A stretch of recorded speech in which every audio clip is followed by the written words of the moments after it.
এমন কোন মানুষ নাই যার জীবনে দুঃখ নাই, কষ্ট নাই। সবার জীবনে দুঃখ কষ্ট আছে।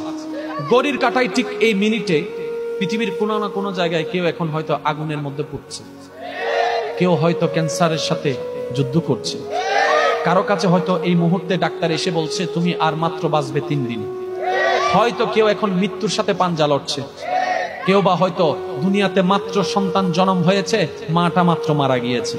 আপনি একটু ঠান্ডা মাথায় দেখেন, আপনার চতুর্পাশে জানা অজানা প্রত্যেকটা মানুষ যার মুখে হাসি আসে, সেও কোনো না কোনো দুঃখে, কোনো না কোনো কষ্টে আছে। দুঃখ ছাড়া মানুষ হয় না, কষ্ট ছাড়া দুনিয়া হয় না, এটাই বাস্তবতা।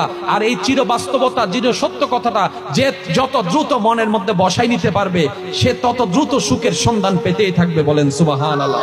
একটা কথা সর্বদা মনে রাখবেন, আপনি যদি এখন পৃথিবীর সর্বশ্রেষ্ঠ দুঃখী মানুষটার পাশে যদি আপনি বসে থাকেন, তারপরেও আপনার নিজেকে মনে হবে সবচেয়ে বড় দুঃখী। সেজন্য একটা কথা বলি, এটা দুনিয়া, এটা জান্নাত নয়। এখানে সুখ পাওয়া যাবে না, এখানে সুখের ছায়া পাওয়া যাবে।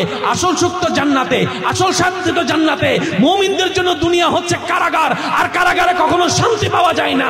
কারাগার থেকে মুক্তি পেয়ে যখন আমরা পরকালে যাব, রবের দয়া যখন হয়ে যাবে, জান্নাত পাবো, ওইটাই আমাদের সুখের কারখানা। বলেন সুবহানাল্লাহ।